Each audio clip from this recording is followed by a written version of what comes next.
హౌడీ హౌడీ అందరు ఎలా ఉన్నారు? నేనైతే చాలా బాగున్నాను. ఈరోజు మిమ్మల్ని అయితే సబ్మరీన్ టూర్కి పోతుమాటలో చూడటానికి వచ్చాము. చూడండి, ఇక్కడ చాలా ఎంజాయ్గా జాలీగా ఉంది. Very wonderful and nice. చాలా బాగుంది ఇక్కడ. ఇదంతా చూడండి, ఈ బ్రిడ్జి, ఈ గోదావరి, మన గోదావరి లాగే ఉంది అచ్చం. ఇంకా చెప్పాలి అంటే ఇక్కడ డిజైనింగ్ చాలా జాలీగా ఉంది. ఇప్పుడు మేము ఎంట్రన్స్ లోపలికి వెళ్తాము. ఇప్పుడే టికెట్ తీసుకున్నాము. ఇక్కడ $25, చాలా తక్కువ రేటు, చాలా బాగుంటుంది. మేము తీసుకున్నాము. ఒక 2 hours స్పెండ్ చేస్తాము ఇక్కడ. ఇది ఓరిగన్లో ఉన్న సబ్మరీన్ మ్యూజియంలోని ఒక టూర్ అన్నమాట. సబ్మరీన్ అంటే జలంతర్గామి సముద్ర భాగంలో నడిచే ఒక యుద్ధ నౌక అనమాట. దీన్ని 1959లో ఆపరేట్ చేశారు. 1990 వరకు during the cold war in United State. రష్యాకి అమెరికాకి పోటాపోటీగా జరుగుతున్న టైంలో దీన్ని బాగా యూజ్ చేశారు. దీనిలోని ప్రత్యేకతలు, దీన్ని ఎలా ఉపయోగిస్తారో దీన్ని కొంచెం ఎక్స్ప్లెయిన్ చేసి చెప్తున్నారనమాట. So let's go and learn about this submarine. దీన్ని USS Blueback సబ్మరీన్ అని కూడా పిలుస్తారు. ఇది during the Vietnam war, Korean వార్లో ఉపయోగించడం జరిగింది. డ్యూరింగ్ ద పనామా కెనాల్ లో కూడా ఆ టైం పీరియడ్లో కూడా దీన్ని యూజ్ చేశారనమాట. దీంట్లోని టొర్పీడోస్ ఎక్కడెక్కడ ఉంటాయి, ఎన్ని ఉంటాయి, దాన్ని ఎలాగ వాళ్ళు యూజ్ చేస్తారో కూడా ఈ టూర్లో వాళ్ళు లోపల మనకి చూపిస్తారనమాట. మనకు బయట నుంచి చూస్తుంటే ఒక చేప ఆకారంలో ఉంటుంది, కానీ లోపలికి వెళ్తుంటే అది 3 అంతస్తులలో ఆ మోటార్స్ కానీ ఆ వైర్ అవి చూస్తుంటే ఓహో ఇది 1959లోనే ఇంత టెక్నాలజీ ఉందా అహో అనిపించే విధంగా లోపల ఉంటుంది అనమాట. సో మనం వెళ్ళి దాని గురించి తెలుసుకుందాం. Let's go. Possible. This is small as we could get on this direction. This direction they're round. This direction they're oblong.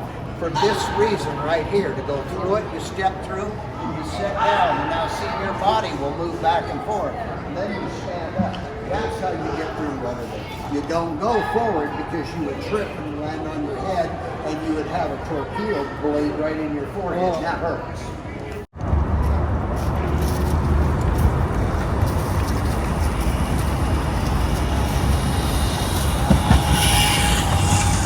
Coming up on our left is the propeller for the Blueback. It's a high-tech device. Has microscopic holes drilled in the leading edge. Cycle of that that we pump air into it and make a shower of bubbles. Underwater you can hear for 1,000 miles. On the surface you can see for 13. But when you make sound underwater, they can find you. So we introduce bubbles, and then the sound is absorbed into the bubbles, and then we can hide. Oh, that sounds good. So that's Ali fan and Gunde fan. Now, around the base of this, every submarine the United States has ever lost is listed in here. Okay. So on this left, come over here. We gotta go. We gotta go down. Here. Yeah, come back on the way back. Thank you. You're good. You're just on the way back. Good place to take a picture.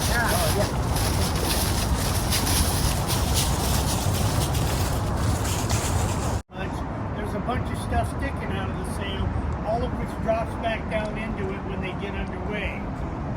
Beginning with the 2 shiny poles on the left that look like they could be big crochet needles. Those in fact are the periscopes, and that's what enabled us to see underwater. You notice there's no windows on these things. That's by design. The black 2-stage apparatus in the aft part of the sail, that is a snorkel, and that's exactly what it is. It allowed the boat to virtually disappear except for the snorkel sticking out, and they could take on air for the crew as well as run its diesel engines. And by the way, this is the very last diesel-powered submarine that was in the U.S. Navy. Everything else since then and a few beforehand are nuclear powered. Last piece of equipment I want to talk about before we go on board is that wing you see right here. There's actually one on each side of the sail, as well as a pair back by the rudder you can't see. And those are the dive planes. And that's what enabled the boat to go through the water at different pitches and angles. Very similar to the way an airplane flies, except for a lot slower. Okay, we're going to go on board right now. I want to give you a housekeeping tip or two. First of all, you'll be going down and up.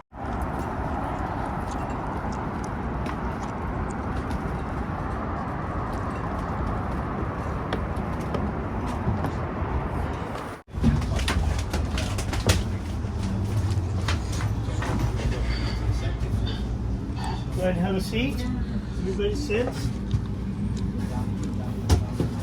Alrighty, welcome aboard. First thing I'm going to point out is that set of steps you just came down. That was not part of the boat. When it was in operation, that was put in as a convenience for you and me by OMSI. Actually, the only way on and off this thing was through a couple hatches about this big around. One you'll get to see when we go up to the torpedo room. So hopefully you'll learn a little bit about being on a submarine today, and one of those things, no doubt, will be how inconvenient it was to live and work aboard this boat. At this time, you're sitting at the wardroom table. And you can play with the steering wheel all you want. Okay, when I have her, you sit on the other side. Sit in that seat that's next to your friend here.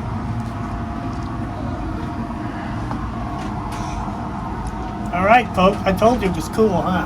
Yeah. Look like a nightclub. Yeah, well, yeah. This is what we call the control room or main control.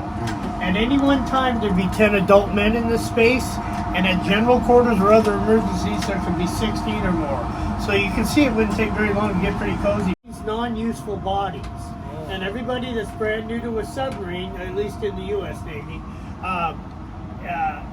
is today every piece of equipment, every gauge, every light, every button, every switch, every lever throughout the entire submarine. They had to know what it was and how it operated. And redundancy was paramount on a submarine. So, and they have about a year to do that. And if they can complete that in a year and pass all the exams, then they get the pin on the Dolphin. Watch your head.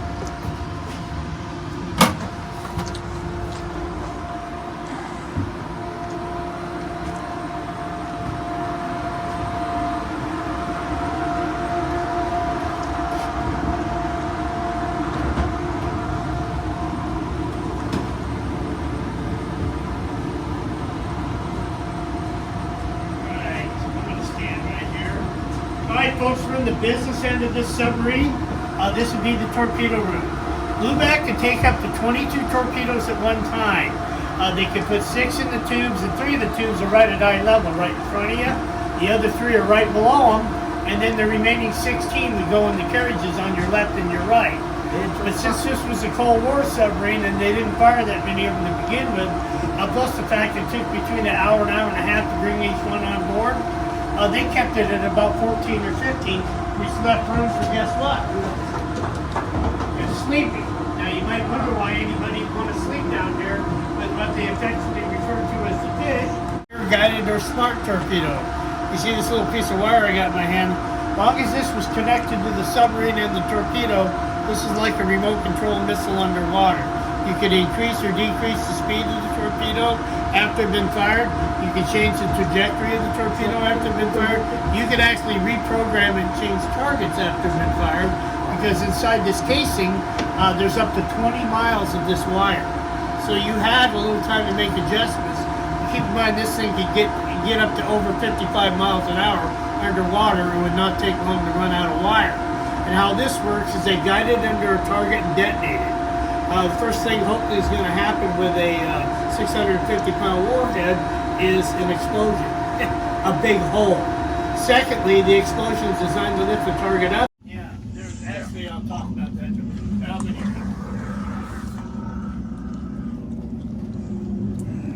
So all bunk beds.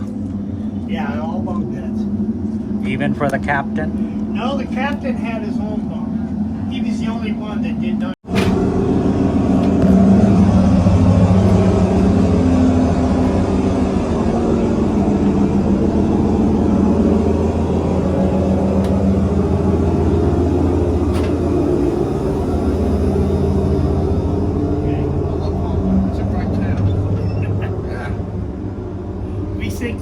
about Sydney and Melbourne. Oh yeah, well I'm from Melbourne and it's a great town too. Come on in.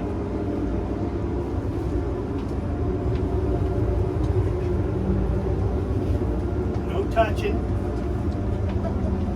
Alright folks, we are now in what we call the maneuvering room, but before we talk about this space, I want to talk about the space you just walked to, which is Blueback's engine room. She's equipped with three 1,500 horsepower Fairbanks Morse diesel engines. These are the very same engines that you see on the diesel electric locomotives yanking trains around all over the country. And when you think of diesel electric, you really kind of have to think hybrid, because these engines, the guy had dolphins on, he could be a torpedo man, and he can tell you.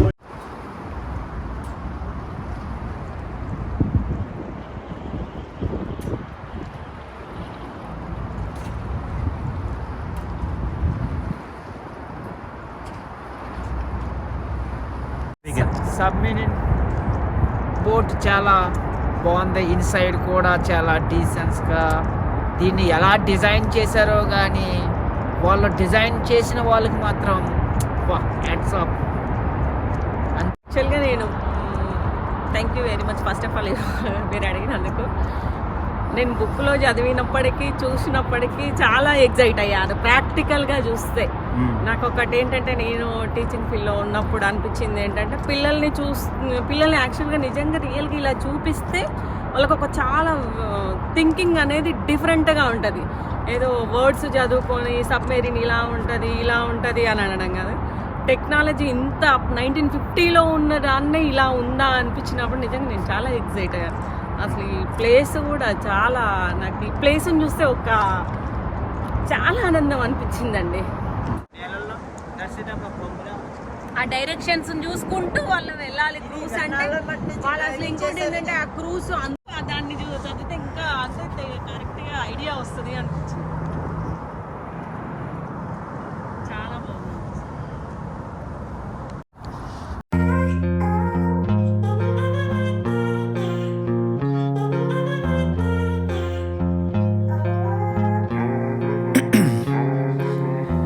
In my veins, I've been driving this train. Years in this lane, there's no stopping this flame. Cause I came to the game and I changed it to play how I like, rearranged it to my own domain. Yeah, I got what it takes, made lots of mistakes, taking shots, skipping breaks, feeling lost, feeling great, popping off, singing straight, never stopped, never changed. All the squad here to play and I got something to say, yeah. I work hard each and every day, I get lost in the words I say, I don't put